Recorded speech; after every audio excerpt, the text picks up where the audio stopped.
Hello and welcome. You're listening to the Dungeon Speak podcast. My name is Todd, and I'll be the DM of this little adventure. Now please say hello to the little players. Hello, my name is Darren, and I play Seltra, the Drow Artificer. My name is Steve, and I'm playing Karis, the Dragonborn Druid. My name is Brittany, and I will be playing Laurel, the Half-Elf Paladin. Hello, my name is Becca, and I'll be playing Mavari, the Tiefling Sorcerer.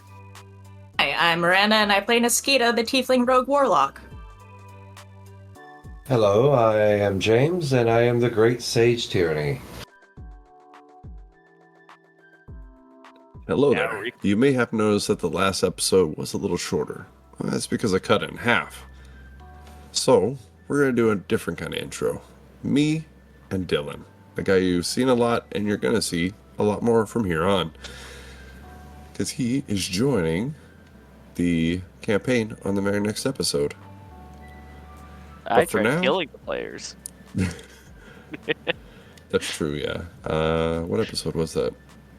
14, I think. 14? Yeah, so in episode 14, Dylan played a demon who was disguised as a wayward person, and he ended up almost killing somebody.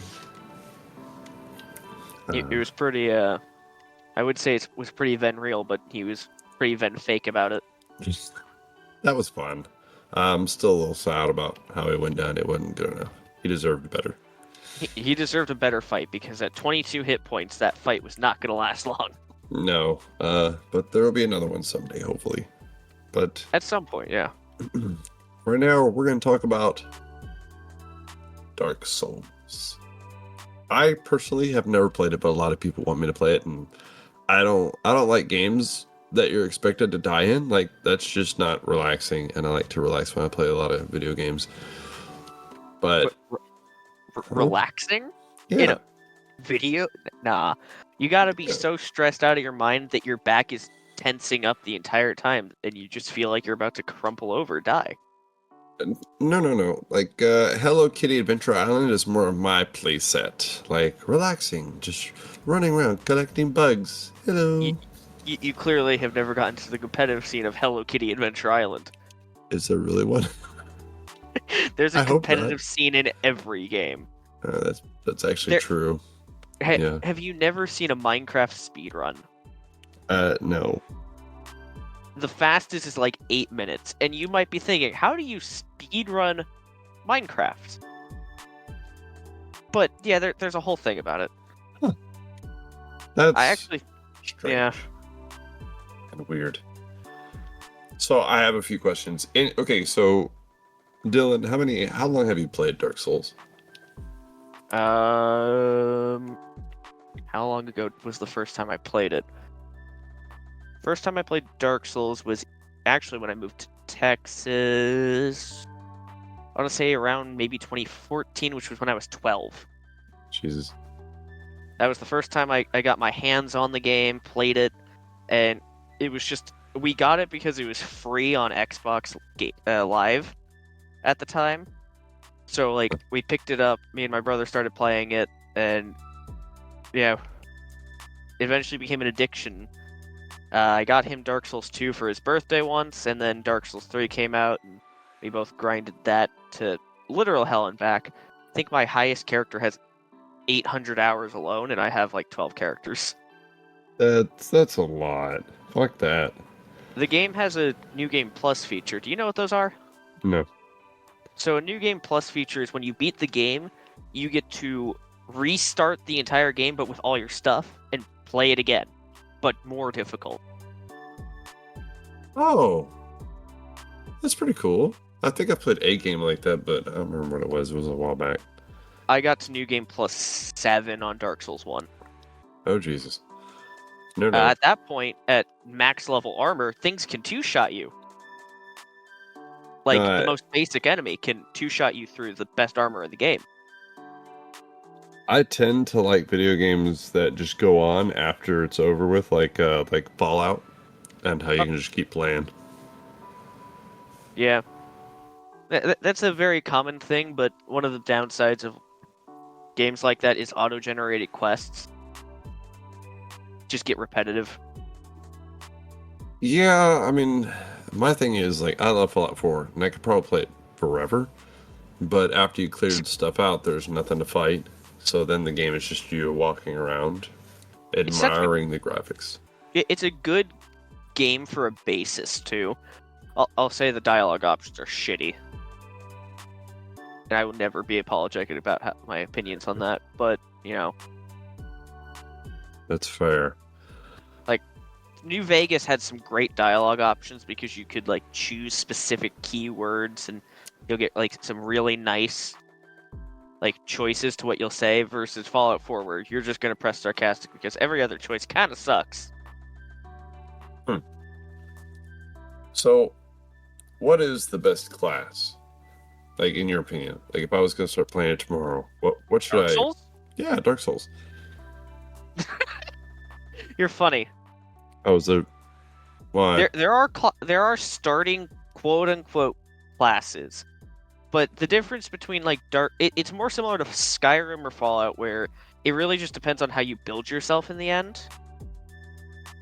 So, like for example, you could start out choosing the quote unquote knight class, but for example, a lot of the time I'll mix into pyromancy and such, and I call that Chaos Knight just because Chaos Pyromancy is the strongest version. Oh. It's better to look at Dark Souls like a game where you can choose specific stuff to start with, and then you build yourself around what you feel like playing as. Like the new Amazon MMO where you New actually... World, yeah. Yeah, you don't have a class, you have the weapons, and the weapons give you skills. Yeah, it's similar to that, and weapons do have their own unique skills, so that's also a good point. Oh. Weapon arts are very fun. My favorite is, well, there's a mix. The Farron Knight swords, which is literally a massive, like, 6-foot-long greatsword and a dagger combo that you just start flipping around, sliding and shit with. Like, you do a slide, stab the dagger into the ground, and swing the sword wide before doing it again on a different side, and then doing a massive flip with the sword. Dark Souls combat is fucking amazing to watch. Have you seen any of it? Oh, I've seen it. I just know I can't do it. And I'm If okay you with ever that. play it, if you ever decide to play it, controller. Mouse No. and keyboard is a nightmare. Really, is it? That sucks. Yeah, because it's a lot hard. The thing is, it's built for console, technically. A lot of games nowadays are more built for neutrality, but it is 100% built for console and controllers. Very great game, though. I heard a rumor, and I want to see if you can clear it up for me. Is it Okay. true that there's no jumping in Dark Souls? There is jumping in Dark Souls. It's just not good. Oh, really? So the thing is, jumping can only be done after sprinting for a second, and then it's like a small, like, foot of distance that you can leap. It's not good jumping, but it is jumping. Huh. Sekiro was the first game to fully introduce like a full-on jumping mechanic from the From Software games. Also, fantastic game, love it. I love all the games. I'm psychopathic, and yes, I have died probably more than I can count in all of them. I mean, it happens. From It what I happens. Oh yeah, it's a whole thing. Yeah, Sekiro first introduced jumping as well as other things like grappling hooks and all that crazy shit for ninja shit. But Elden Ring has a fully integrated jumping system that's not quite as crazy as Sekiro is, but all solid games, just different mechanics that introduce each thing. Dark Souls 1 dual wielding was not possible. Now Yeah. it is. In a cohesive way, Dark Souls 1 you could dual wield. It was just pointless because you couldn't get weapon combos the same way as later games. Dark Souls 2 introduced a more unique dual wielding system called power stances or whatever. Didn't play much of 2. Didn't like it very much. Like, good game still, but not my favorite. Sure. So you could basically activate a special stance that would allow you to dual wield more effectively, and your attacks would become better and more. You'd basically get the ability to combo with both weapons.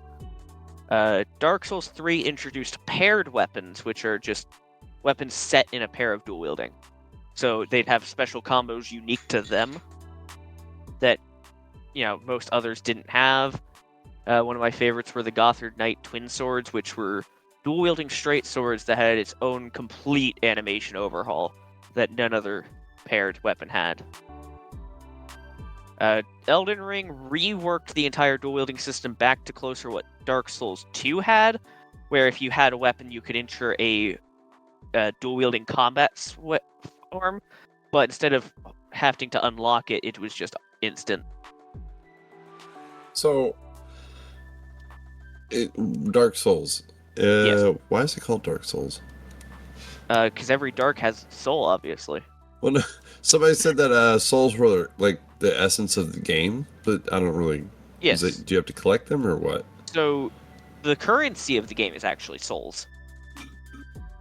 Whenever you defeat an enemy, you get a certain amount of souls, which is just like essence of energy, and you basically trade with them to buy stuff from vendors or upgrade yourself. So you could either give it to someone else to get items from them, or you could intake it to empower yourself. So you are essentially a demon in the underworld, or in Avernus. I mean, you are undead and cursed to live forever, so yeah, you could say that the main character is a demon of sorts. It's a Well, fair. that's fun. It is a fair thing to say, especially since technically the main character has the potential for all possible magic, which pyromancy in Dark Souls is directly demonic. And if you practice it too far, you straight up become a demon. So I think Is there that's any fun. benefits for it? You become a demon. So what are the benefits of being a demon? Depends on the kind of demon. I mean, one of them was I want to say 20-foot tall super monster that could spew lava out of every orifice of its body. Oh shit! So that's pretty awesome. There's spider ladies that one of them tries to kill you, and then the other is really pale and dying. She got the awesome power of dying painfully. So it's a benefit to become a demon. Yes and no. It's also a curse, so it really depends on what kind of demon. Some of them become mindless, like bulk monsters. So it's like, why'd you practice pyromancy if you're not gonna fucking use it? And other demons are spawned in other ways, but All right, this has been Learning with Dylan. And we will see y'all in a minute.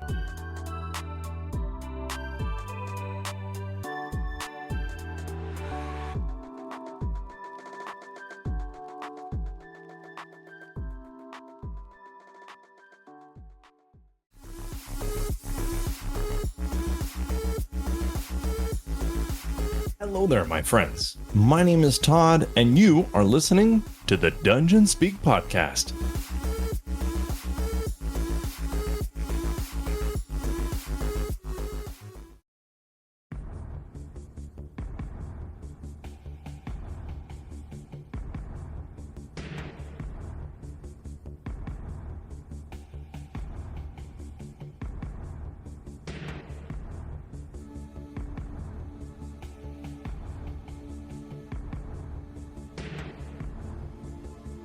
Where are we?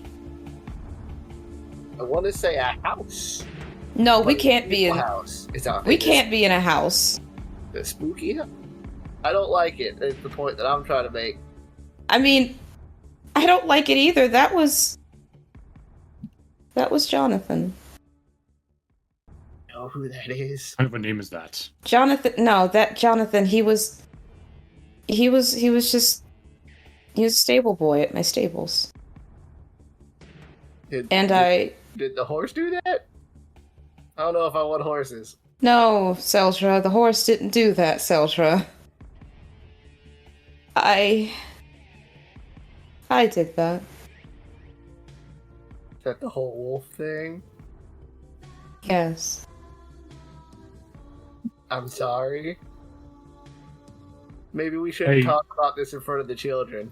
I know at the kids. Like glancing down at the kids, then back up at Laurel. Maybe Maybe we should talk about that in front of the children. Maybe we should save I- this. We should save this for I later. would like just a second. I cast Identify Magic on myself. The fuck? Yeah, what? I've never had anybody do that. Hold on, let me read the spell. Okay, so you know that you are a weird elf. Identify. James, why don't you tell me why you're doing this while I read and see what the hell you're up to? Alright. You choose the object to touch the casting, a magic item, or imbued object. You learn the properties and how to use them and to see if there's any effects thereby of magic on me or affecting me. Like being in a prison and being mentally tortured by some magical item of one form or another that is showing me a world that doesn't exist. Oh. That's clever as shit. I want to give you something. Thank you. Unfortunately, it's not like that. Oh well, it was worth a shot. Otherwise, I was going to cast the dispel on myself. Not that I can. I do want to give you inspiration for that, because that's fucking clever use of that spell, and I don't like it. Actually, Becca, I want to give you inspiration. I forgot why. Hold on. What'd you do? Oh yeah, the detect thoughts. That was smart as shit. And again, I don't like it. But give yourself inspiration for using your noggin. Yeah. Lock noggin and nig noggin. Wait. Let's see. I mean, he cast it on himself. Can I mean, if we're not going anywhere. Wait, no, I have the wand. Seltra's gonna dig through his bag. He's gonna throw out the book with the notebooks just like onto the side, and he is going to also like dig out that blood magic book. Ooh. That's been a while. Yeah, I have it, and I have all the spells in it. Interesting. He hasn't used it because Seltra, this stuff is one and done for him, so I've been kind of holding on to it because I don't want it to burn up. You're a pack rat. Yeah. Very much would like to read that. Yeah, does Niskita recognize it? Seltra pulls out the wand, though. Like, Eric, Honestly, Niskita, roll an Arcana check. Or History. You know what I'm going for here, so roll whatever you want. Both the same thing, so... 0? That's not... 15. I got a 15. 15. You do recognize it. Is it the book that I'm thinking of, which is the one that the warden had? It is a similar copy, which Oh. seems odd. Oh no. I'm gonna go and snatch me up that book. I'll just take my stuff. Why, he's holding it? That's kind of fucked up. Seltra like stick his foot on it, like, don't just take my stuff. Give me that book. Ask first. Please give me that book. Well, he said please. Well, while you're on it, please allow me to read that book later. Please, for the love of God, just there. Are we about to have a Kita's gonna three-way give like a PvP fight? Kita's gonna give like a book? sharp look over to Tyr. Uh-oh. Son of a bitch. You're gonna dig through my notes and find this book. And yeah, Kita's just gonna like start flipping through pages. Oh.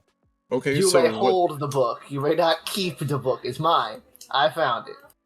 But Seltra did pull out the wand of magic, the wand of detection, and I want to cast detect magic with this wand to see if I can know what the hell this magic, what's keeping us in this state. I have so many ways to cast detect magic.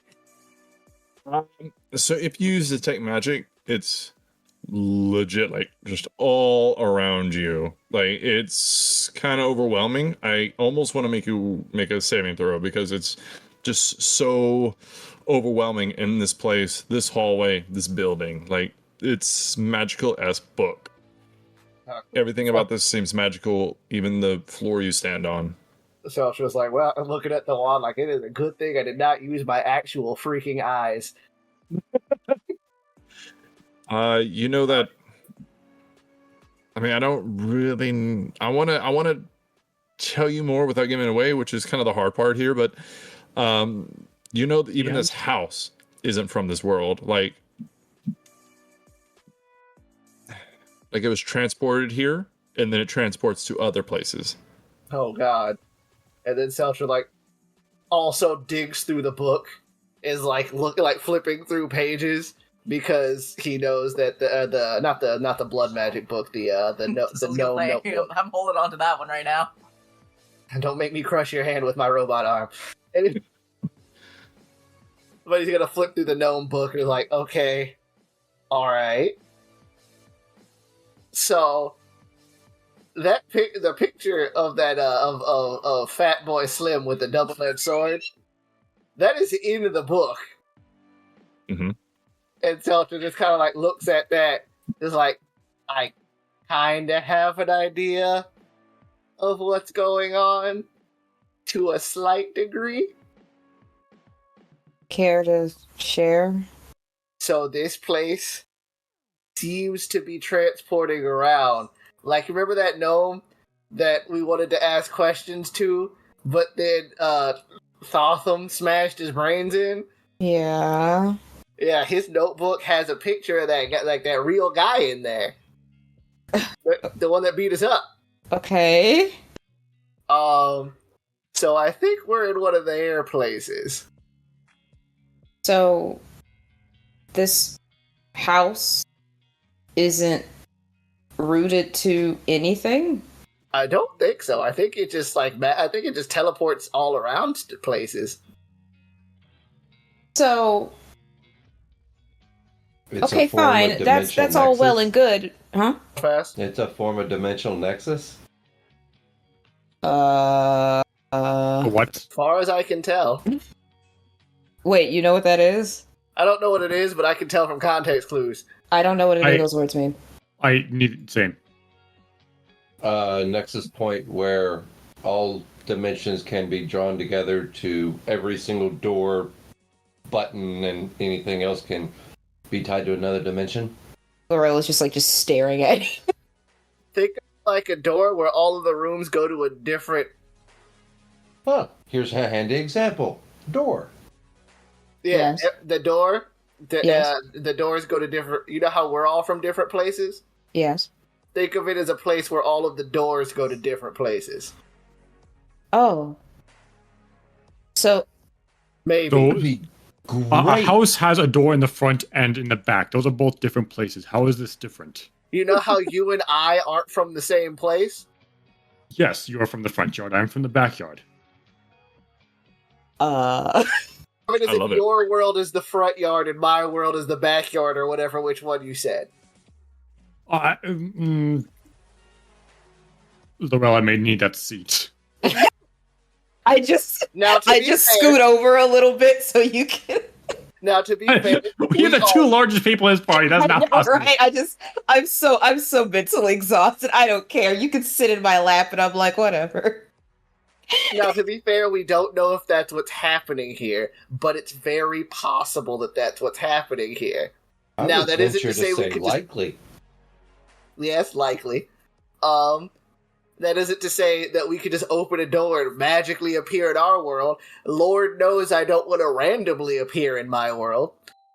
As you say that, you can see Razmi is furiously scraping like the walls into a bag with her dagger, and she looks at you and she's like, "I think I can get us home." Like she's grabbing like a skin sample in a sense. Yeah. Okay. Hey, like, you can get us home as in out of here, or home as in back to where we're from. Home. If I understand all this, and if we can somehow capture the essence and magic of this place, or get information from your friend, and she kind of points to Laurel, that lady who owns this place, if we can get information out of her by any means necessary, which we're all okay with, I can find a way to get us home. This is the magic. I know how to use it slightly, but I need help. Strong note: do not kill whoever owns this house. We might need that information. Wait, hold on. I'm not entirely sure if I was following what she was saying 100% correctly. Did she point at me and say that it was my house, or was she just saying that, like, Just saying the person that owns the house, and that you might know who that is because you killed they mentioned that you killed the other one. Okay, all right. Just double checking, making sure. Because I'm about to go. No, I don't. This house of horrors. Okay, fine. Can anybody please riddle me this? How come it feels like I'm the one who's being targeted here? I You mean, have been given one example. Was anyone else affected by a prior room? I saw a lady earlier. No, I don't mean that. I mean the freaking trauma. I'm hearing voices in my head and I'm seeing things from my past. How come it's targeting me? well, I think Karist was saying that we only have one example of it targeting you. We don't know if it's targeting anyone else yet. Agreed. One of the Freaking demons that attacked us had a stronger interest in me than I would have liked. See? I think that Yeah. goes to say the same for all of us, anytime, everywhere. Oh no, I No, mean I like meant like he said to kill the rest of you and he was going to take me before we were brought here. Was that before or after I was unconscious? that was This is after when we were everyone done. is unconscious. Okay. See? It might not just be you. The trauma extends to all of us. Maybe. I don't know yet. Me personally, I haven't experienced trauma in this room. I mean, clearly physically. He says, pointing to his arm. I know. I'm kind of staring at his arm when he says that. I'm like, Like physical trauma, a little bit, but not in here. So, maybe it isn't just you. And maybe we should get to opening another one of these doors and not talking about existentialism and trauma in front of the children. kids. I'm like, The kids are right. smiling. They're taking this so well. You can see Cars them got kind on of my looking lap. off into the darkness, and they're smiling. Hey, so What? when I cast Detect Magic, them kids weren't glowing, were they? No. How smiling has to like creepy smiles or No, just like smiling. Like they're like, have you ever seen a kid watching TV? That's a dumb question, but my bad. Okay, so when a kid is watching TV, and I don't want to use the word entranced, but they're just kind of like looking off and smiling, like, huh, like that kind of thing. They might be seeing something else in the darkness that we don't see. I'm going. Crud. I can't see very far. And they're tied together by their wrists, correct? Yes. Yes, y'all never untied them, so they are Zeltra still. is going to undo the knots around their wrists and then tie it around their waists. Yeah, I'm like, wait, hold on. No, he's tying it around their No, waist. that's not a good idea. Why? Can Karis do an insight check on the kids? Sure. Wait. Don't let him go. 25. Not yet. Again. So before I just randomly tell you stuff about children, what specifically do you want to know? Why are they like? Do they see something? What is their reason for smiling? Because we were talking about very non-smiley things. So make a perception check. You got this. 12. You got this. Okay. So you look Or at actually, them. let me see if I can. Yes. Boost that at all. Use 1v2. something. Okay, I can boost that. So I will also use Flash of Genius. total of 16. It's 20. I use Ooh, Flash. okay. I use Flash of Genius to help you. Nice. So you insight and you see they're concentrating on something, and you follow their eyes as they're all centered on The hell you looking at? one place down the hallway, and you kind of follow their sight, and you see that there's somebody, something, and as you look harder, you see better, you hear better. There's some kind of creature that resembles you, like a dragonborn, giving off some kind of light. They're very light colored, and they're kind of coming into vision as you stare harder. And it looks like they're just casually swinging a hammer down, and you can hear every now and then this clink, clink, clink, clink. And as they do this, they're telling a joke. You can hear a woman's voice kind of lightly just saying, "So a horse walks into a bar, and the bartender says, 'Why the long face?' And she just kind of casually clink, clink, clink, smiling. What color is this Dragonborn? I hate this so much. What color is this Dragonborn? She looks white, or like a light green color. Her color isn't there's no real color in dark vision, and she's in the darkness where you shouldn't be able to see, but the harder you look, the more you can see. But she's still not really in color yet. You can just kind of see her outline, her silhouette, and she's slowly coming into view. And then you look back at the kids, and you hear this clink, clink, as she tells another dad joke, basically. And then you turn back, and the clinking stops, and you can't see her anymore.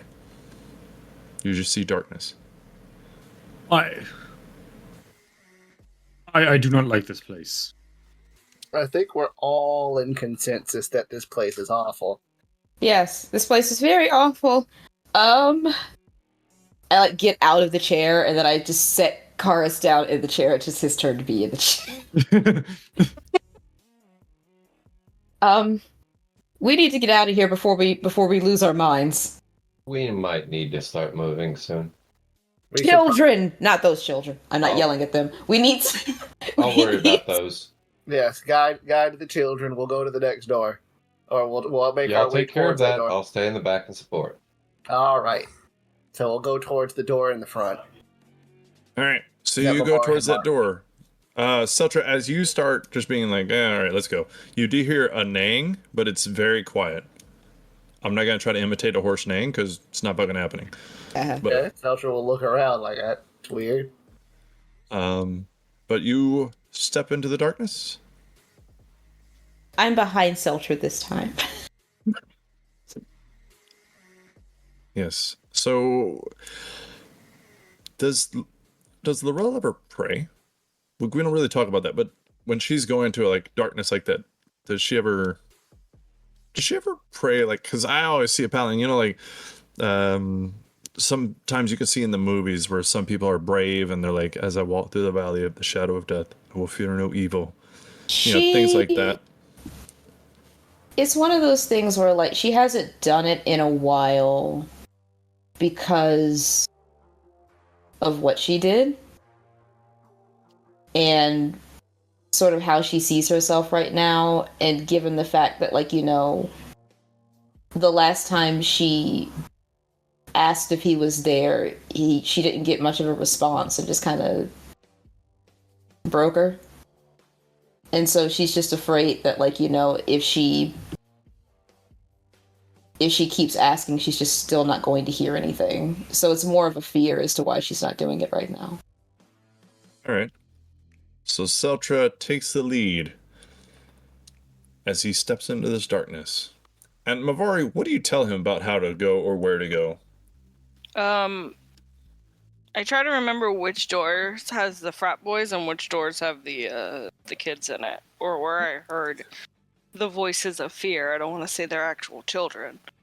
Ahead of you, or I guess if you're facing the door that you just went through, that would be to your right. There's one as you go down the hallway to the left side, almost towards the end of the hall, and then at the very end of the hall there was a door that had fear behind it. My brain hurts too much for that today. Is it in the direction we are going? You can go wherever you want, so that's a hard thing to answer. Sorry.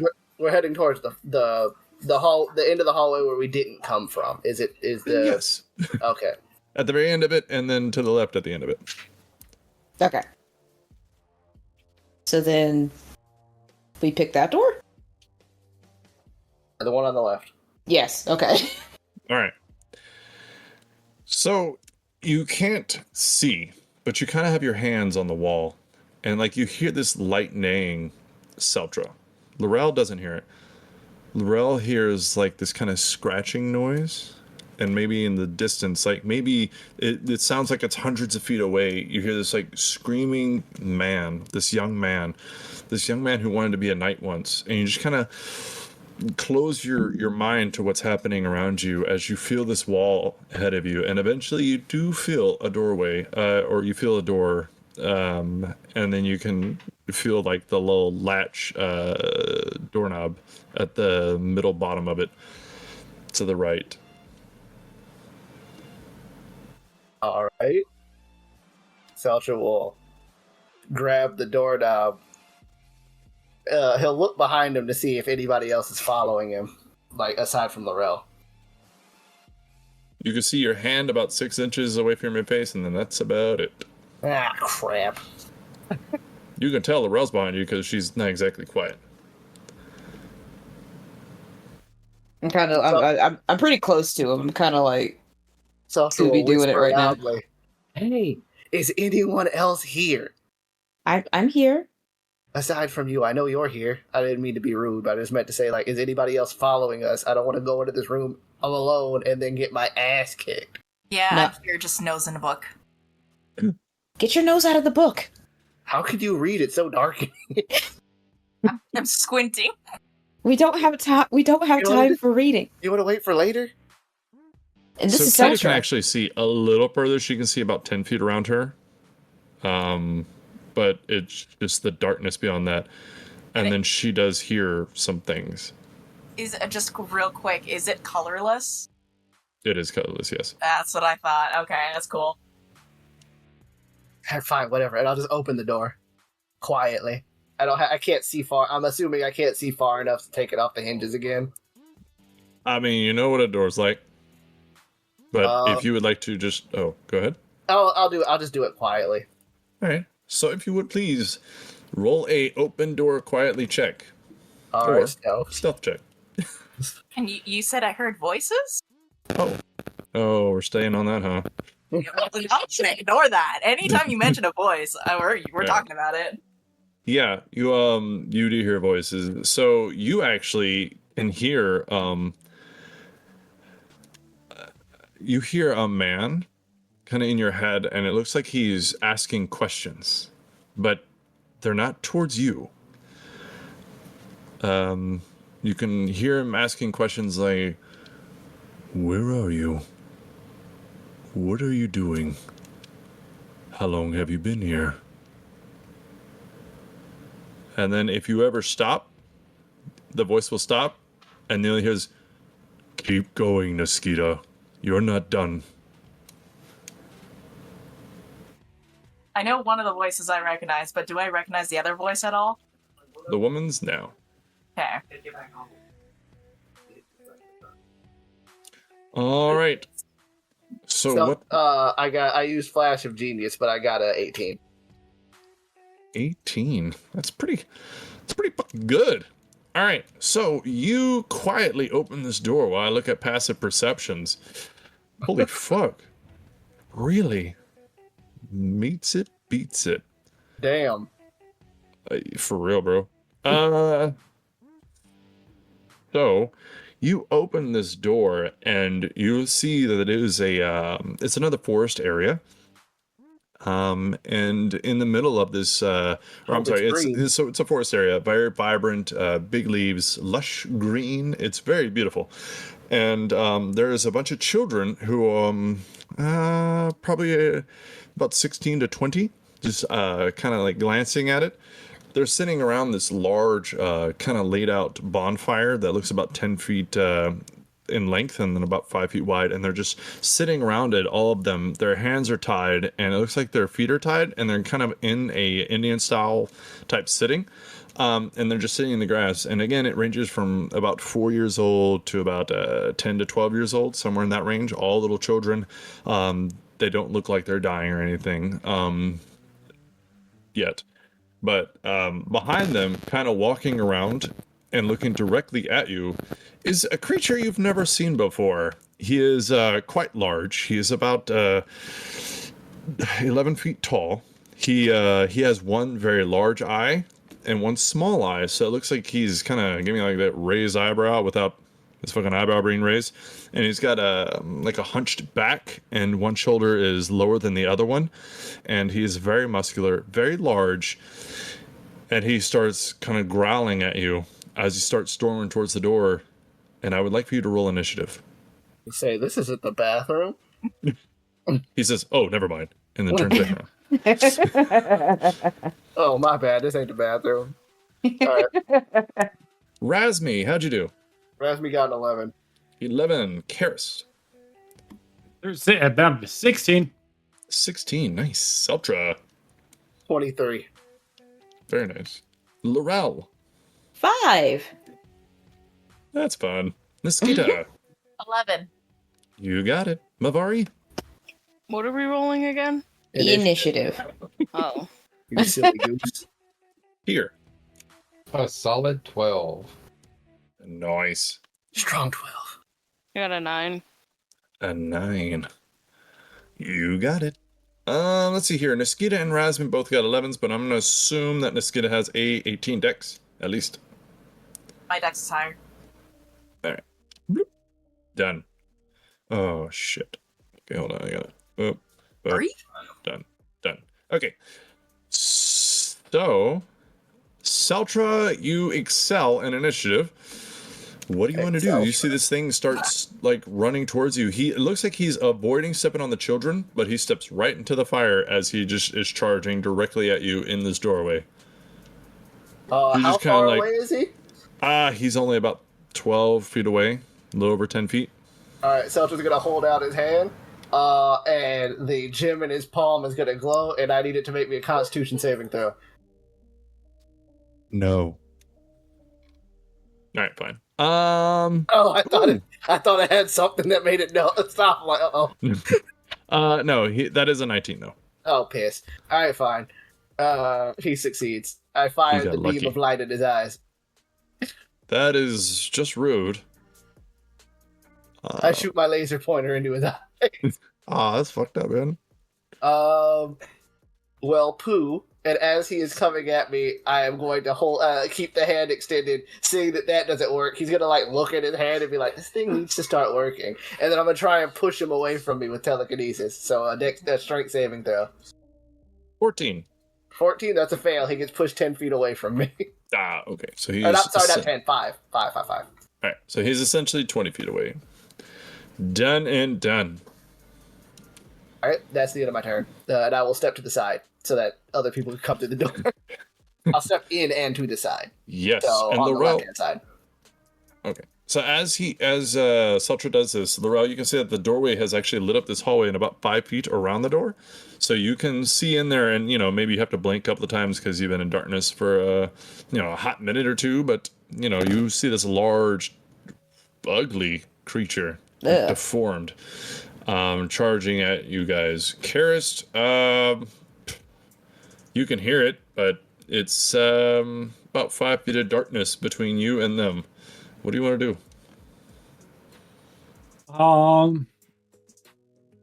Can't wild shape. I want a wild shape because it's dark. Why can't you wild shape? Because I used 2 wild shape. I used 1 wild shape to get out of the jail cell, the other one to scout. That was worth it.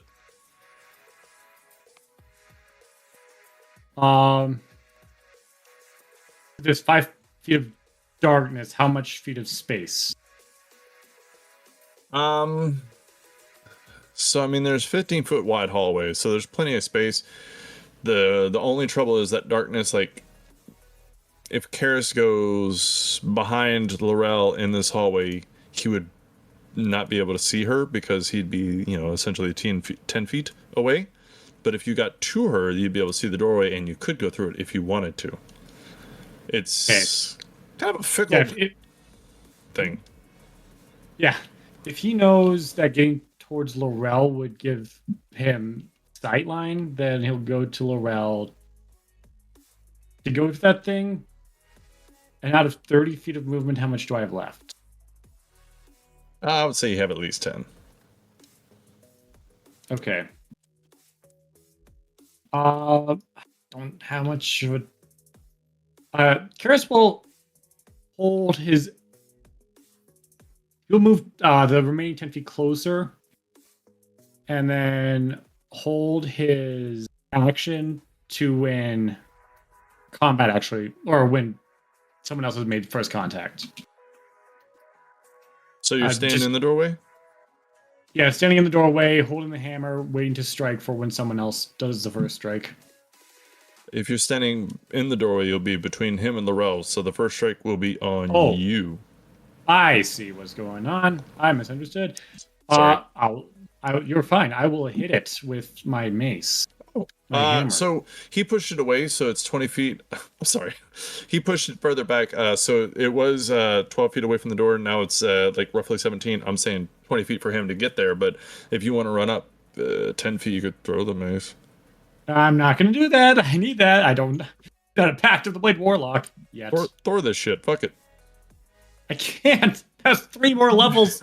Wait, what? The Pact of the Blade Warlock can summon its weapon back. Ah, that's fine. Yep, I guess not much more to be done because I don't want to use a spell slot because I'd have disadvantage on Guiding Bolt.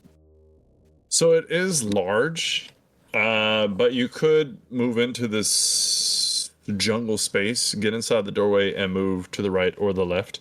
You don't know when it goes in the initiative order, though, so that is the only threat right now, is knowing when it goes versus everybody else. Like, okay. If I can hit it, then I will hit it, but I can't. So I'll just hold my action for if it ever gets in punching range. Okay, so you're on the other side of the doorway from Seltra. There's basically Right. 3 people around this doorway. Okay. Yeah, I will use myself to body block the squishy targets. All right. So after that, here, it is your turn. Same thing as Karist. 5 feet of darkness between you and them. The door is surrounded by people, so it'll take an extra 5 feet to get through them, to basically squeeze through allies if you wanted to get into there. And if you wanted to shoot past them, it would be a +2 to his AC, but other than that, you're good to go. Well, okie dokie, I guess this would be time for Chill Touch. And stay right the hell in the back where I am. All right, so you run up to this doorway, kind of using the sounds to guide yourself, Nope, and you look I'm over sitting in the somebody's back shoulder. with the kids, that's why it's a range attack. Then you cannot shoot it. You would have to leave the children and go through the darkness to the doorway. Nope, I'll wait. Okay. The only option is to take them with you into the darkness, but it Nah, doesn't seem like a good babysitter move to make. not so much. All right. So you will not be able to do anything because you won't have line of sight because of the darkness on him. That's kind of the pickle there also. Like, even if he comes through that doorway, there'll still be the darkness. Okay. That's the problem with babysitter duty. Do you want to hold an action of some kind? Like, Yes, if somebody... I will hold and wait. All right. So if somebody comes out of the darkness, what are you going to do to him? I will attempt to do a chill touch if they come out of the darkness and I can see it. Okay. Niskita. You have a bit more range. So if you get closer to the darkness, you can see them. And you can see what they're up to over there. And you can shoot past them or just go into the fucking room and go hand to hand with this giant malformed creature. As a bad guy, so I lightning can- bolt would be great here. I am gonna move close enough so I can actually see him. Yes. See what's up. I will say you are looking at the most hideous and wicked of all giant kind. Oh, yeah. That's a quote. Oh, okay. Oh, lovely.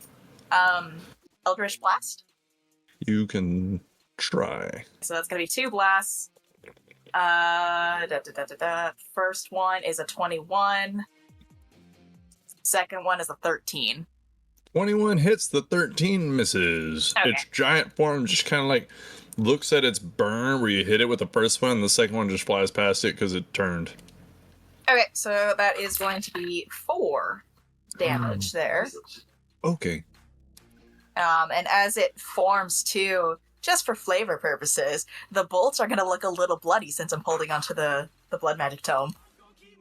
All right. Yeah, you hit it, and it just kind of looks back at you. Oh. Bird. All right. After that, Razmi. 5 feet of darkness, blah, blah, blah. What do you want to do? Oh shit, that's me. Let's see. 5 feet of darkness, blah blah blah. Can I see Big Boy or no? Or If you hug the shit out of one of the 3 people standing around the doorway, he'll get a slight bonus to his AC, otherwise you can squeeze through them and go into the forest. we will. She'll squeeze through and go on the side that Seltra's on. Mm-hmm. I'm pretty sure that'll take up like all of her movement though. So she is in the doorway? Yeah. Oh, this is good news. Oh no, I don't like that. So seeing old boy, she's gonna cast. When I think about you. She'll just cast magic missile on him. Level 1. Alrighty. 8 damage. Woo! That's 2-1. Excuse me. That's not polite. Does he say that? No, that was Todd. Oh, okay. He just says, "Oh, itch, hurt." I don't know. Alrighty. So this is awkward. Razmi's in the doorway. Seltra's on one side. Laurel is behind Razmi. Well, And then Karis is on the other. Sorry, my intention was to have Razmi move to the left side of Seltra. Yeah, that is- if that is possible. What do you mean the left side of Seltra? So Seltra went into the door and then went to the left side so people could go inside. Oh, But he so wasn't blocking Seltra's the doorway. inside. Yeah, so he wasn't blocking the door. I thought he stayed in the hallway. No. He stepped inside and moved to the side of the door so that he could go inside, so that people could follow after him. That is delightful.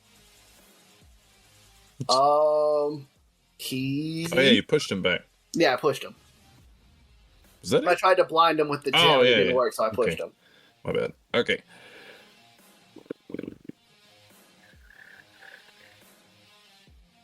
Man, which one of y'all does he hate worse? Hey Laurel or Brittany, help me decide who I'm hitting here.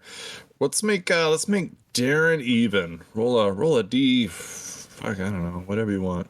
If it's even, we're gonna nail Seltra. Well, That's not a phrase. Wanna use- 1D. No, let's just roll a d20. It's an 11. It's odd. All right, Razmi, you got another one coming. So this thing kind of runs across the spire, stepping over the children towards Razmi, raising this huge club in its hand. No more sting! And he's... Oh, what does this do? Blah, blah. Can Razmi please make a charisma saving throw? Oh, fuck. He kind of raises his club over his head as he like stares her down. He's like, "No more sting." Oof, that's a 6. That's a 6. Holy shit! I didn't think anybody would fail this. All right, so she takes 28 points of psychic damage as you see his eye glow red, and then he swings down at her with a 26 to hit. That also hits. So she All takes right. how much psychic? She has. 28. Oof, that ain't good. All right. And then from the club, she's taking 20 points of bludgeoning damage as this Ow. 11-foot malformed creature, the ugliest and most wicked of the giant kind, runs over, stares her down, and then whacks her. She ain't looking good, is what I can tell you. No more. I hurt. All right. Mavari, you hear what's going on. You see Tyr wanting to leave these children behind, but unfortunately he's a good creature, so he's not doing it. What do you want to do? I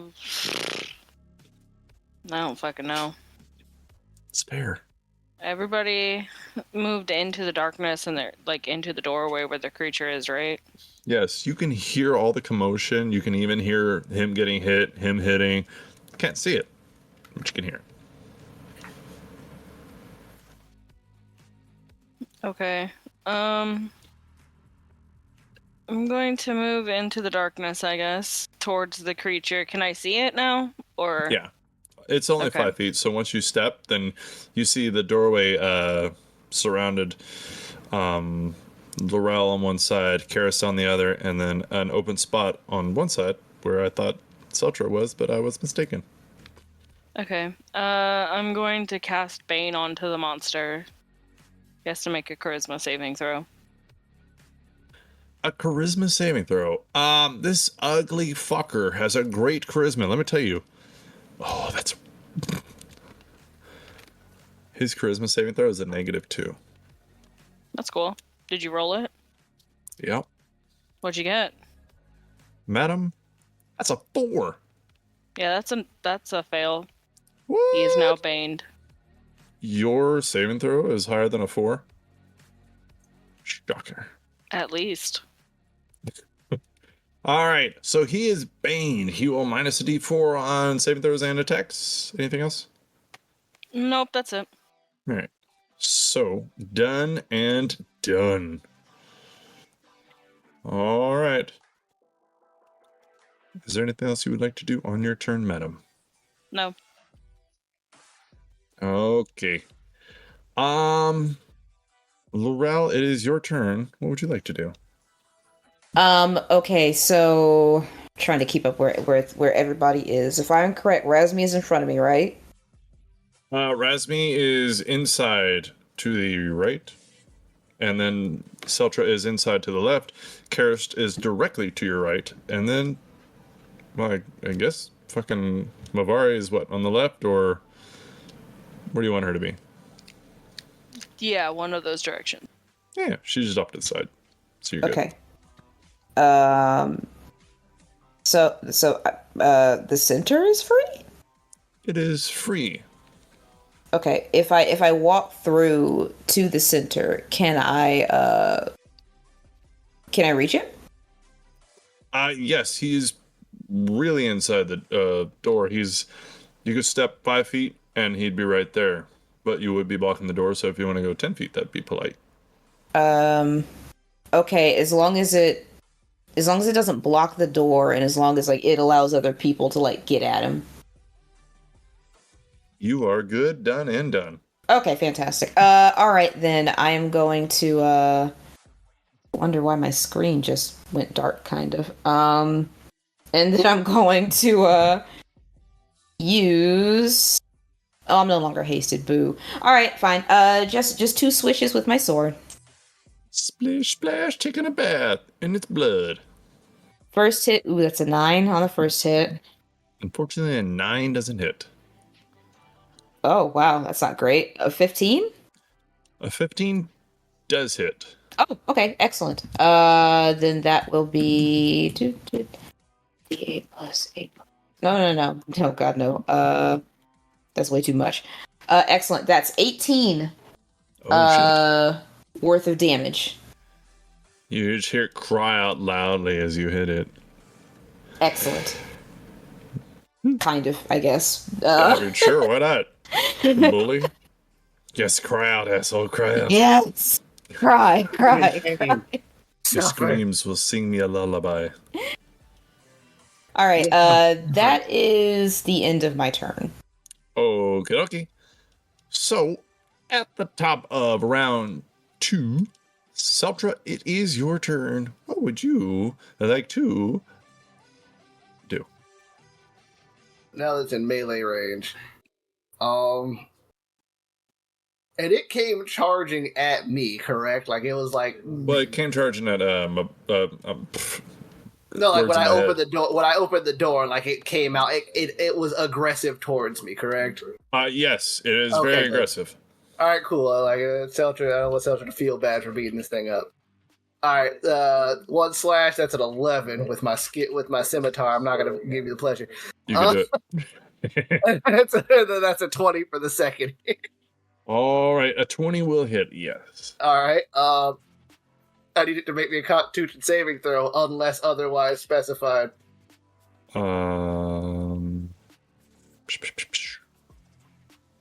Constitution saving throw. Oh no, that's a 7. Okay. That's a lot of poison damage. Unless it's weak. Unless it's not. So that's 8. That's 6 force damage and 2 radiant damage for 8, and then that's 4d10 poison damage. Unless he doesn't take poison damage. Why don't you roll it and find out, punk? 13 poison damage. He takes a lot of poison damage. All right, so that's 21 damage total. Wow. That's the end of my turn because and then Darren just realized that Seltra could have built LFD at the end of a long rest, but didn't. So I'm working on half my resources here. You are good. I did actually want to ask you something about that, but I don't want to do it during this. I'll try to type it to you between fights or Fair enough. between saying shit. All right. So after that, Tyr. Nope. Karist. Karist, what would you like to do? You can see inside this doorway, this giant ugly thing is walloping Razmi. Is Razmi hurt? Did that really hurt her? How's Oh, she it looking? really hurt. Okay. Is she bleeding? Oh yeah. One would say if I had to put it in a fraction, 1/3. Oh, wait, she's at 1/3 or that took 1/3? Yeah. Oh. Razmi, That psychic damage really gave her the business. she's very brainy. Paris will. Let's see. There's nothing I can do to like get its attention too much besides just hitting it. So, Karis will go up and hit it with a hammer. I mean, that seems fine. It's worked usually. It works most of the time. Does a 12 hit? Unfortunately, a 12 does not hit. Okay, bonus action healing word. I'll upcast that 2nd level. At Razmi. 11 points of healing. Oh, shit. Nice. Helped a lot. Thank you, So, strange yep, that's blue movement, man. action, bonus action. I am good. Alrighty. If you're good, I'm good. Mostly because you missed and my creature's gonna live. Tyr, what do you want to do? Has the situation changed? Can I see him and have what range now? Otherwise, I'm still taking care of the kids. That's right. So no, you are alone with these children in the darkness, and they're just kind of looking at you. They are afraid, but they know that you guys just killed a big, ugly demon. And so while they are afraid, they're kind of like centered on you, like you're at the top of an ant mound. Yeah, that's about how that looks. Well, we're having a nice conversation about who's who and whose job it is in the town and what their fathers do, and we're talking a lot about nothing. Babysitter stuff. Yes. Who is your daddy and what does he do? Does any of him work for a drug dealer in secret? One Oh of the girls no. raises her hand. We're My dad's done. got money. Continue on. All right, Niskita. He sells crack. Back then it was meth. Thank you, though. No. Yeah, I'm gonna shoot at this guy. Oh god, computer, why did you do that? I'm gonna shoot this son. I'm gonna shoot this guy in the eyeball. Oh, the one that shot at Razmi. Yes. Yes, that was the game plan. Yeah, hit him in the eye. 25. That'll do it. Yeah, you And- fucking shoot him in the fucking eye. And as I'm making this shot, I'm gonna yell at Seltra, "Hey Seltra, you got any more ammo? I'm running low." I could check, but then I'd have to dig through the bag. I guess that's as far as we can get. Yeah, so that's gonna be 9 piercing damage, and I get my sneak attack because there's people around me. For 6 Oh. sneak, That's rough. Okay. it is, but that's okay. I still make the shot. Yeah. So 15 points of damage total. You got it. That does look like it hurts him a lot. He just kind of like puts his hand around this bolt as it sinks to him. I have ammo. All right. Razmi, what do you want to do? This thing is in your face. Range attack, you have disadvantage. Let's see. Does she have anything that'll help in this situation? I don't know if I want to use a 5th level spell. Actually, yes, I do. She will cast Arcane Hand, and then use Arcane Hand and then use Interposing Hand. The hand interposes itself between you and a creature you choose until you give the hand a different command. The hand moves to stay between you and the target, providing you with half cover against the target. The target can't move through the hand space if its strength score is less than or equal to the hand strength score. If its strength score is higher than the hand strength score, the target can move towards you through the hand space, but that space is difficult terrain. So she is going to put the hand between her and the giant, and the strength of the hand is 26. Holy shit. Alright. That's crazy. Okay, will you roll a D100 for me? I completely forgot about this shit. Oh, piss. Yeah. Oh dear. My bad. Here's hoping I don't blow up. I have been so into this. I forget about shit that I should be remembering. 87. 87. Ooh. I need new windows. Alright, 87 is here. Blah, blah. Huh? Well, alright. So what damage type would you like all of your spells to be from here on out for the next minute? Ooh. Of the 4, cold, fire, acid, lightning. Any. Oh. Force. Oh. That's a shame. Okay. So for a minute, all your spells that are damaging will be force damage. Also, your dagger stopped floating around. I forgot about that. Oh. Fine. I figured it did. Yeah, Be cute, that though. only lasted a minute. I forgot. All right. So after that, this thing looks very confused. I don't know how to describe how fucking confused this thing is right now. It's just like, what the fuck? So that's Razmi. Oh, it's his turn. All right. So he's kind of trying to look around it. He's fucking trying to push through it, but its strength score is actually higher than his. So he is just kind of trying to like push it down as he swings, and he is going to try to hit again, or try to hit. That is a 15 to hit. So your AC is +2. Don't forget. Yeah, her AC would be 18. Or her AC would be 18. All right. So miss. Second swing. Yes. Second swing is a 19 That does hit. with the +2. Yeah, her AC is 18. All right. So damage.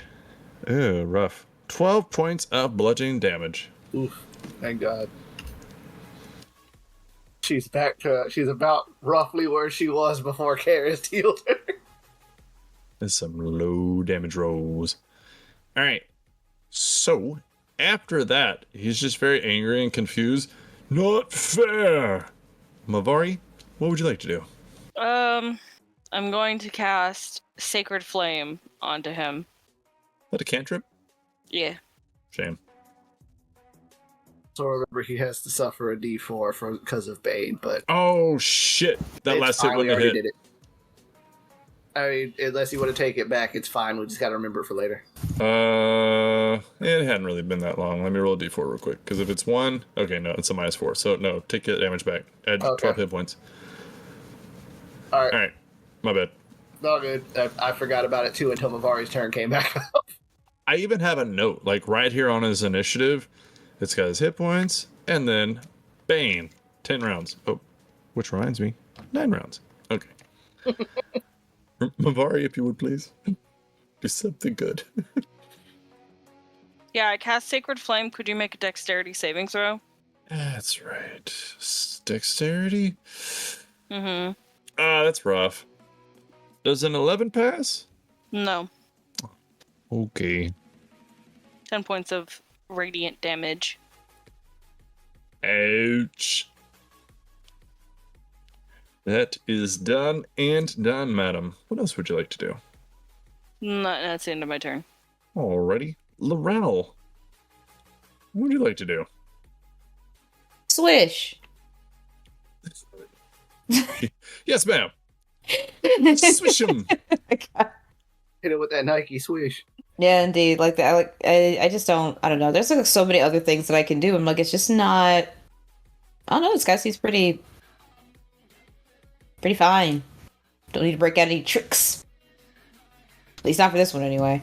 All right, let's do this. I believe Razmi would disagree, but okay. I mean, she's got like a giant Floating hand. 24. Will hit. Almost double. All right, so that's 13 on the first strike. You got it. Alrighty. And then, that's 11 on the second hit. Unfortunately, 11 will not hit. Boo. Oh, shoot.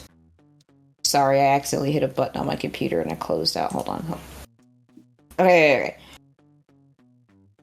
Oh, wow. Have I not? Okay, cool. That's excellent. All right. We'll leave it at that for now. We're done. Okie dokie. So after that swishing, we go to round 3. Seltra, what do you want to do? How's he looking? Like bloody or is he still fine? He's very fucking hurt. He is a little beyond bloodied. He's still in the fight, but he definitely looks like he is hurt and it's affecting him. Alright, I'll take 2 more swings at him. That first one's a 26. That'll hit. Second one's a 27. Oh, that one, but just barely. First one. Jesus. That's 17 damage. Holy shit. I rolled max damage. That took him way down. Okay. 6. 11 for the second hit, and I need him to make me 2 Constitution saving throws. Yeah. Oh dear. Alright, let me minus the 7 real quick. He might die here. I'm gonna say I hope not, but I don't think he goes soon anyway, so it doesn't matter. Constitution first save is a 24. Second save is an 18. 24 to 18. Did you minus the D4? I did not. Thank you for reminding me, and I mean that sarcastically. The 24 isn't gonna matter. The 18 will. Alright. Reroll. That's minus 3, so that is a 15. Meets it, beats it, so he's fine. He All right. passes both. That's still half of 8 D10s. Holy fuck. Half of 42 is... Holy fuck. 21 points of poisoning damage. Yeah, so you take 21 points of poison. Ouch.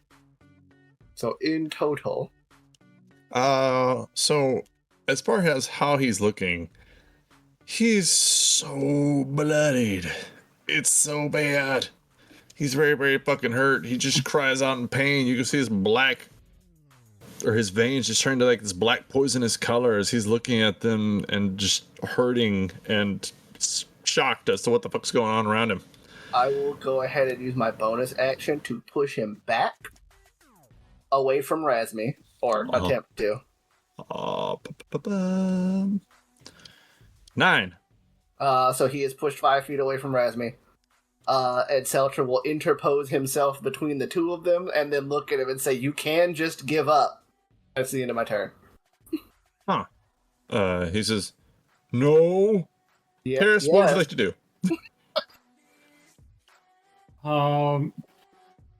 So Razmi's still in melee range, right?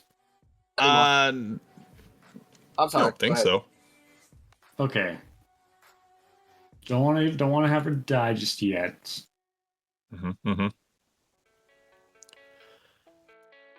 I'll just hit him again. Yeah, hit him. Give him that good whacking damage. Whap Damage does a 17 hit. A 17 does hit. Uh-oh. Okay. Is Karis gonna KS? Uh-oh. Is he gonna cast? Well, I mean, I could roll because I cast last time. You're good. No, KS, Kill Steal. Oh, is that, KS. is that not a term anymore? Do people not No, say that? it just sounded like you said cast. Oh. Yeah. All right. So that is 6 points of bludgeoning, 3 points of fire, 5 points of radiant, and 3 points of lightning. Let's see if he's resistant to any of that. Nope. So he had 15 hit points. Cool. So, Karis, what does this look like as you run up and just wallop him? It's gonna nothing too grand, just uppercut along the chin, and then if this was like an anime show, this would be one of those where like the background turns completely white, and all that you see is just a silhouette of Karist, and then the guy with his chin up, lifting off the ground, falling backward. Yeah. Yeah, I mean, we're here for it. Fuck yeah. Woo. Okay. I was So trying to with avoid that- It's scary. Not Seltzer. Like I would try to avoid that. Trying to with like kill that, him. falls backwards, broken jaw, shattered. And you see the children kind of scooting away from his dead body in the grass as you hear birds chirping, the sounds of blowing leaves in the background as this creature is now dead. And you can just hear the crackling of the fire and the children just quietly staring at all of you as none of you are human. They're just like, We are here Laurel's to human save passing. you. Huh? Laurel's not human. She's half elf. Human passing. Yeah. Oh, okay. I'm sorry, I didn't mean to state facts. You're too. Okay, that's gonna sound bad. You're purple. Wait, you're purple. Purple. I am purple. That is correct. But No. we're not I meant more Seltzer because Mavari unfortunately has like the horns and things kind of going for. Seltzer's like grayish purple, and he's definitely got glowy purple marks all over his body. So. Oh my god, Mavari doesn't have pupils, does she? No. So What? No, Mavari Mavari doesn't have pupils. Mavari doesn't have pupils, and Seltzer's pupils are literally like, think of like the power button on your computer, where it's just a ring of purple. Yeah. So How did I not know this? No, I kind of always knew that Pupils. Mavari didn't have any pupils, but I didn't kind of realize how unsettling that would be if, like, you know, you just kind of didn't have any context for what was going on. Seltzer Imagine her has staring computer at you all rings the in his times. eyes, and Mavari doesn't have pupils. Exactly, it's forget, she's absolutely also wearing horrifying. Black robes of death. Yeah, Bavari's definitely got like a Sith Lord look kind of going right now. I think it's great. Darren laughing in the background. Yeah, I know. So, I will step forward and say, "Don't be scared. We're here to rescue you." And you said that they had their mouths aren't gagged, right? No, they are agape. Oh, okay.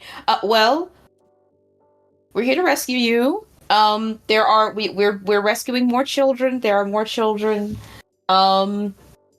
Tier, is everything all right back there? Everything's good. Just send them my way. All right. And what I'm going to do is I'm going to start untying them. And is it just one long rope, or oh my goodness, you could do this. Or all oh my god. Or R. Thank you. Or are they all there we go. I got there. Separate. Is it separate or just one big ass rope? So it looks like there's like a band around their wrist type thing, tying them to a main rope that goes through all of them. And it looks like it's kind of just tied together to where you could untie it and then kind of like a belt around your waist, just pull it through all the rest of them. Okay. You can imagine this is how it started at the other group, and then they just untie it here, tie it to themselves, and then lead the children away, or take children off as they need to, blah, blah. But yeah, you can untie it and then unstring them all if you wanted to, but they are just quietly staring at you all. I'm going to untie them, but I'm not going to damage like the long rope, just like cut the bands off of the rope so they can get free. And then I'm going to say this is what we used to do back when I was young. So nobody gets lost, since we do seem to be having a lot of kids. Hold on to the rope and don't let go, so we don't get lost, okay? They just nod quietly.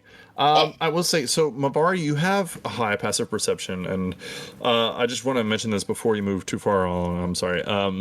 Mavari, you notice that one of them looks like he was in a fight recently. Like, he has a bruised eye. You can see he's got like a bloody cheekbone and lip. He just looks roughed up. Whereas the rest of them look like they're fine. You know, they look decently healthy, maybe a little hungry, but not crazy starving or anything. He looks out of place compared to the rest of them. Uncharacteristically, Mavari will reach over and touch his face, and she's going to cast Cure Wounds at first level and heal the bruise on his face. I'm not gonna roll for it, but Yeah, no. So it'll fully heal him because he's got like a total of, I don't know, 2.5 hit points. But you do that and he just smiles, and then he just rushes and hugs you. Like with no words, no warning, just rushes and hugs you. And like you can maybe, because you have high ass passive perception, hear him quietly crying a little bit. But he Mavari's just arms are like up in the air, awkward. Like, what do you do when a child like hugs you and you're like, whose child is this kind of thing now? Like I kind of like look at Mavari, and then I kind of make the hug or comfort motion to her, like just reciprocate comfort, like just like mouthing. She awkwardly pats the child's head. he just he lets Joshua go and thumbs backs up and just kind of looks at the ground and gets in line with everybody else. I give her a thumbs up. Let's get back in this. I actually look around this area. Like, what else do I see as the children are being safely ushered away? So you can see a small clearing here. It's I don't know, about 20-25 feet across and about 15-20 feet wide, with this line of a bonfire in the middle of it, which even the bonfire itself seems perfectly beautiful. Like the embers are all like, if you were to picture exactly how you want to build a fire, this is it. Like, it's a beautiful, just, you could stare at it, it's almost hypnotizing. All the wood is perfect for burning. It is stacked very neatly and meticulously to keep burning for like the most optimal amount of time. And then looking at the woods beyond it, you can see it's like a thick forest, but there are trees and land past this. Like, it looks like you could actually walk through this forest if you wanted to leave this doorway. But considering how thick these trees are, getting on a line of sight with the doorway looks like it might be dangerous. And Selsha will look back at everybody, and he'll look down at the awkward-looking mutant giant thing, kind of a little disappointed that he didn't give up. And then he will, with Razmi's aid and the strength of that giant's hand, move it into the bonfire, and then leave the room. Are you okay, Seltra? I don't know, I don't know, talking with Mavari kind of got me thinking, we have just been kind of killing the monster-looking people without actually considering that they might also be people. So I'd rather they just give up. But, I mean, I just kind of want to be a little more respectful. Maybe I should enter the next door we go into. I mean, I don't want you to get beat up. He did just come in and straight attack me. So that's why I started fighting him. So I don't think that's a good idea. But, you know, you made me You're kind of scary looking. What, me? Or Mavari? Nah, I can't be Definitely scary not looking. Seltra. I can't be scary looking.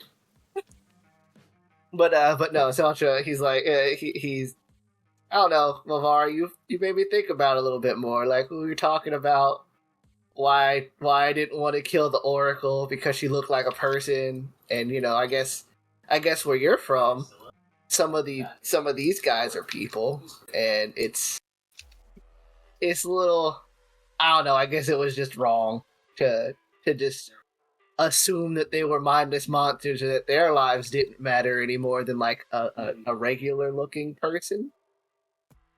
So I don't know. I just prefer if they gave up and surrendered, as opposed to having to kill them all the time, or just killing them without at least thinking about it. I don't know. And I'll just walk out the door. Alrighty. I think you're thinking quite strongly about this. Maybe you should read a book together. How about that one? Ear yells down the hallway through the darkness. Are we done, by the way? I mean, the kids are the kids are. I have figured that you guys were leading them out of the room. Yeah, we like, as long as everybody's holding the rope, everybody's there. Still can't see them. Yeah, they start. You can feel them gripping onto each other and even hesitating as you step into the darkness. Just as long as you guys hold on to the rope, you should be fine. So Indeed. just don't let go, and we'll be on the Laurel and It's Mavari. perfectly safe over here. The rest of the children are waiting to join you. Everything's fine. Don't worry about the darkness. Keep stepping. There you are. Hello, little ones. Like, don't worry, this will be fine. Sounds a lot like a speech someone says when we took the dog to that heaven farm. Oh no. Don't worry, everything's fine. Step into the field.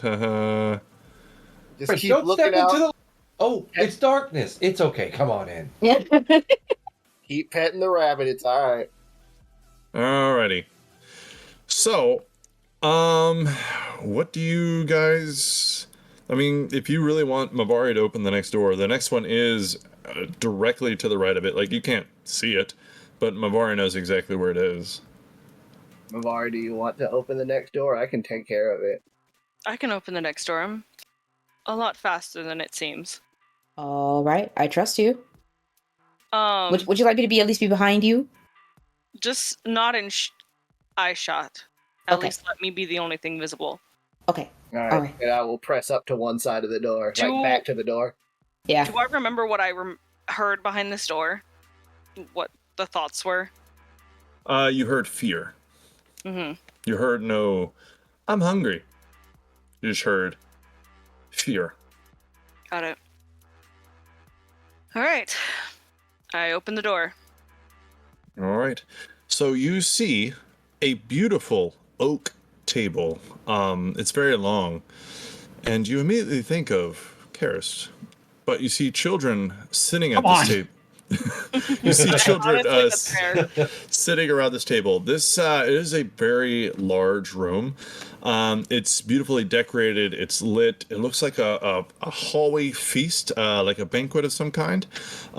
There's 3 different tables on the far side, these golden tables with wood trimmings. And it looks like there's just bountiful food on it. And then to the right, there's a piano with somebody playing it. And, he's not looking at you as you enter. He's just playing the piano. It's his fucking job. And then to the right of him, there's somebody playing a harp, and she kind of smiles and nods as you open the door. It's a tiefling woman. She is very pretty. She has long black hair that kind of goes down. She's wearing like a light white ball gown. And then these children are sitting there quietly, and they're just staring at each other, not saying anything. And then at the head of this table, there is actually a gentleman who he's wearing like a decorative jacket that kind of flares up at the top with the collar. It is a greenish jacket, and he has a brown tunic underneath, and he has on his side a sword, and he has black hair that is it's shaved on the side, but his hair is up top and kind of swept to the right, and he has short horns that kind of go up and slightly back, and he's a red tiefling. And he smiles and stands as he beckons to an empty chair, and he says, "Mavari, come, sit down and join me as you look at your brother, Amnon."